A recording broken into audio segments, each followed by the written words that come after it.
Assalamualaikum warahmatullahi wabarakatuh. Selamat pagi anak-anakku sekalian. Semoga hari ini kita senantiasa selalu diberikan kesehatan sehingga kita dapat melaksanakan aktivitas belajar daring pada masa pandemi COVID hari ini ya. Dan jangan lupa tetap menggunakan protokol kesehatan, rajin cuci tangan dan menggunakan masker apabila kalian keluar rumah atau bepergian. Baik, seperti biasa, sebelum kita melanjutkan pertemuan yang kedua kali ini, baiknya kita membaca basmalah bersama-sama terlebih dahulu ya. Semoga ilmu yang kita dapatkan pada hari ini mendapatkan berkah dan ridha dari Allah Subhanahu wa taala. Amin ya rabbal alamin. Bismillahirrahmanirrahim. Baik, kita melanjutkan materi pelajaran yang kemarin. Yang kemarin kita sudah membahas tentang pengertian dari toharoh. Apa itu toharoh? Kemarin kita silahkan kalian buka kembali bisa nanti atau kita ingat-ingat lagi. Nah, atau bersuci ya, bersuci dari najis dan hadas yang merupakan perintah Allah Subhanahu wa taala yang harus kita laksanakan. Nah, bersuci juga menjadi syarat yang harus dipenuhi sebelum menjalankan bentuk-bentuk ibadah lainnya, baik yang itu fardu, salat wajib 5 waktu dan sehari semalam itu maupun sunah-sunahnya seperti sholat 2 hari raya. Tahukah kita bahwa kepatuhan kita untuk selalu bersuci itu sangat besar sekali manfaatnya. Bersuci dapat mencegah terjangkit dari berbagai penyakit akut seperti penyakit demam, tifus, kolera, hepatitis, polio, dan lain-lain. Nah, jika mengikuti ketentuan hukum Islam, bersuci dengan menggunakan air secara tepat termasuk menjaga kelangsungan hidup manusia ya, dan ekosistem lingkungan hidup tentunya. Seperti kata-kata bijak yang mungkin sering kalian dengar, bahwa air adalah sumber dari segala kehidupan. Selalu kita ingat sepanjang masa. Nah, penggunaan air secara tepat berarti menjaga kelangsungan ketersediaan air bersih. Berlebih-lebihan dalam bersuci berdampak pada krisis air bersih. Maka ingat ya,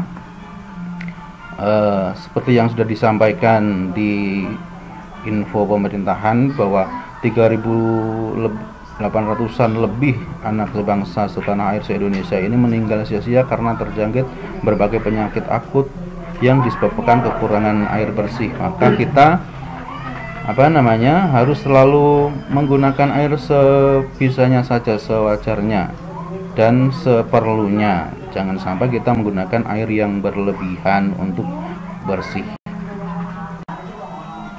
Baik, kita sedikit mengingat-ingat pertemuan minggu lalu atau Senin kemarin yang kita sudah membahas tentang bersuci atau toharoh, bahwa Allah itu menyukai orang-orang yang membiasakan dan selalu membersihkan diri dengan bersuci, baik badannya, pakaiannya yang melekat pada tubuh kita dan lingkungan sekitar kita. Allah juga memerintahkan agar setiap muslim menjadi contoh bagi orang lain, baik kebersihan yang bersifat lahir maupun batin. Kemudian, bisa kita menemukan perbedaannya. Di sini ada dua istilah, yang satu bersuci dan yang satunya lagi adalah membersihkan diri. Kita sama-sama simak materi berikut ini mengenai perbedaan antara bersuci dan membersihkan diri. Nah, silakan coba kalian rundingkan di rumah bersama orang tua kalian, bapak atau ibu, atau mungkin teman kalian yang kebetulan bersama-sama kalian. Nah, kira-kira perbedaan dari bersuci dan membersihkan diri itu apa? Silakan simak beberapa slide berikut ini.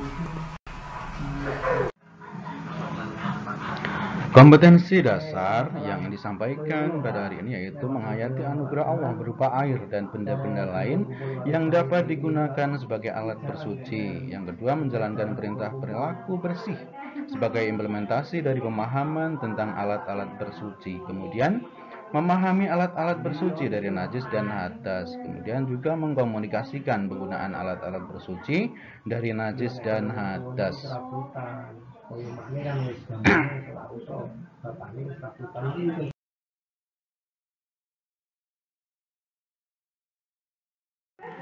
Nah, mengenai peta konsep yang akan kita pelajari pada bab ini, yaitu diantaranya seperti yang sudah tampil di layar slide ini. Yang pertama, kita akan mempelajari tentang alat-alat bersuci. Diantaranya Yang sudah kita pelajari kemarin dan sekarang adalah pengertian bersuci, perbedaan antara bersuci dan membersihkan diri, dan dasar hukum bersucinya. Dan untuk minggu depan kita akan mempelajari tentang air sebagai alat bersuci, kemudian air ditinjau dari pembagiannya, dan air ditinjau dari hukum penggunaannya. Nah, sekarang kita fokus pada yang akan kita pelajari ini, yaitu pengertian bersuci. Ini sudah kita pelajari pada pertemuan kemarin, dan sekarang perbedaan bersuci dan membersihkan diri dan dasar hukumnya bersuci. Jika kalian simak gambar ini, di sini ada gambar apa saja? Ada gambar tisu, ada gambar batu, ada gambar tanah yang ada tangannya, kemudian ada gambar daun kering dan kayu, kemudian ada juga gambar air, ada gambar orang yang sedang berwudu itu. Nah, ini merupakan alat-alat yang dapat dipakai atau digunakan untuk membersihkan diri yang sah, ya, atau membersihkan diri. Setelah kalian memperhatikan gambar-gambar tersebut, coba kalian rundingkan bersama-sama dengan teman kalian, dengan orang tua kalian, ya. Kira-kira gambar-gambar tersebut menunjukkan apa? Apakah alat-alat bersuci atau alat-alat untuk membersihkan diri?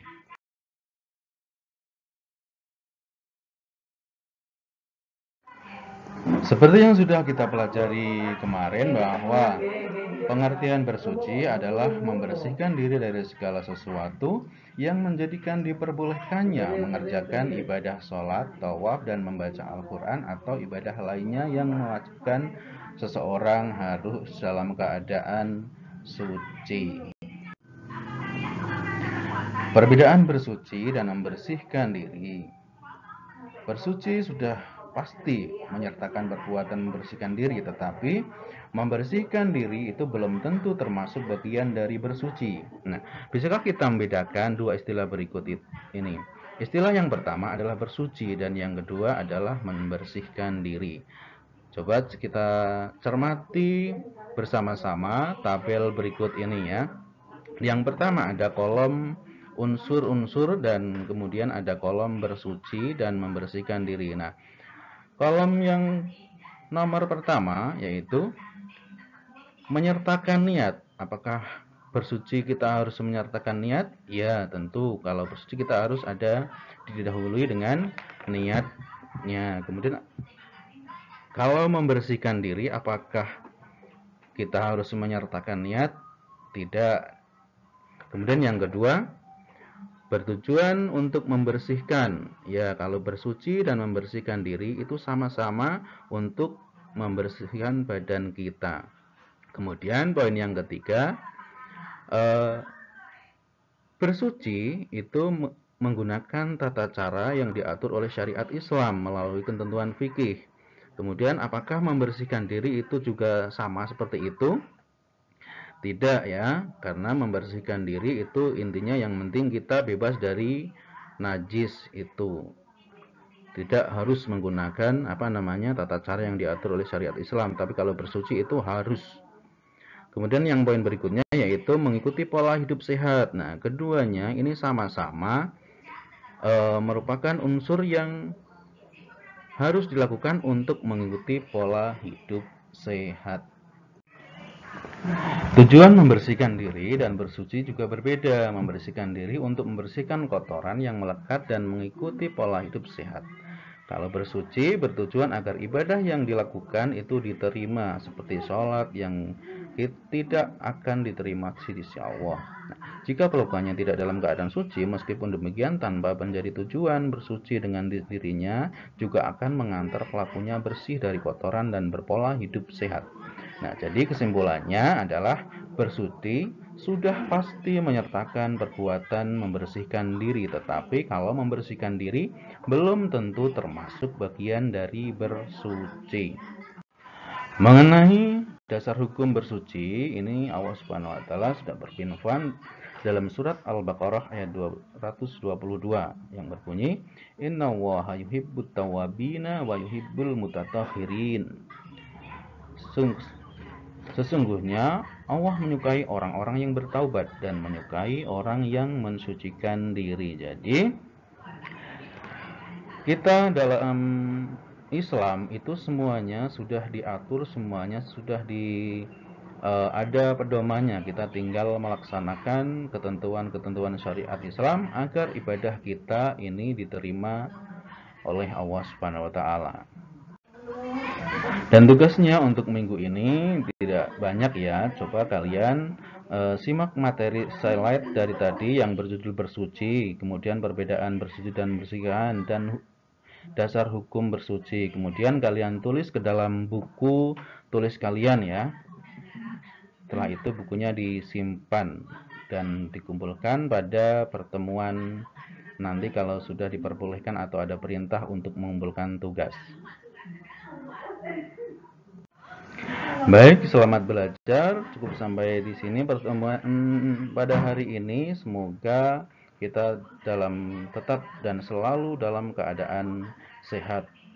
Tetap stay di rumah, rajin cuci tangan, gunakan masker ketika keluar rumah atau berpergian ya. Nah, semoga kita selalu diberi kesehatan. Amin ya rabbal alamin. Assalamualaikum warahmatullahi wabarakatuh.